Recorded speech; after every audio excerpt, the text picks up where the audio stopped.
napakabait na tao, napaka down to earth. Tsaka hindi namin na-expect na dun sa itsura ni Kuya Mix, parang ang dami niya pinagdaanan sa life. Talaga sumikap niya na gabayan si Ate Mahal financially, kung paano niya alagaan. Kasi alam ko, yung rooms nila mataas sa yung room nila nung time. So talagang yung bag, yung taping chair, nilang dalawa, dala-dala. Buhat niya pa si Ate Mahal. So talagang grabe yung sakripisyo ng tao. Bait, napakabait. Tsaka ano siya, totoong tao. Mahirap bang mahalin si Mahal sa katulad ni Mix? Actually, sa ganyang bagay, ang love kasi, ano yan parang love is everything. Lahat ng bagay na bibigyan mo ng pansin, yung talagang mafe-feel mo yung love. Kasi ang love, hindi naman tinuturo yan. Hindi natuturo yung love. Kusa mong nararamdaman yan.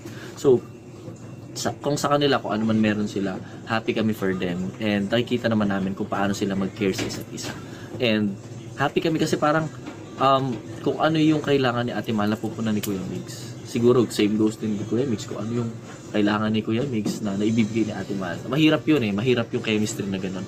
Hindi mo maituturo yun kung saan nararamdaman ng dalawang tao.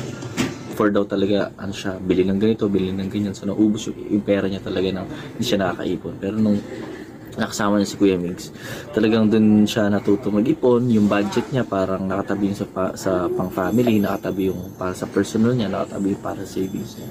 So yun yung share niya lang naman sa amin about dun sa kung paano nababudget at kung paano nakatulong si Kuya Mix sa life niya. Hindi niya kailangan ipakita, kusa namin nakikita kung paano niya, yun palang buong araw mong kasama si Ate Mahal. Talagang binubuhat niya kahit nasaan siya Ate Mahal, hindi naman makapaglakad kasi nakapaglakad siya pero hindi sobrang layo. So talagang binubuhat ni Kuya Mix yung mga gamit, si Ate Mahal. Tapos talagang kada ko si Ate Mahal, talagang hands-on siya. Talagang inaasikaso niya.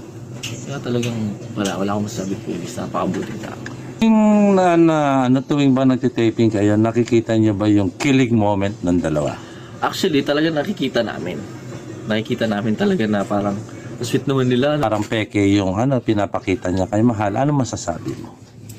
I doubt na yung peke pinapakita. So, it takes a lot of courage and wisdom na ipapakita mo sa isang tao. Hindi genuine yung nararamdaman mo. Ako, hindi ako gagawa ng isang bagay na alam kong pepekein ko.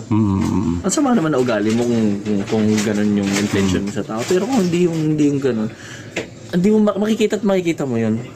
Kahit sino nakapaligid sa'yo, mararamdaman nila yun na hindi naman totoo yung nararamdaman. Pero based dun sa pinakita nila sa amin, yung love nandoon.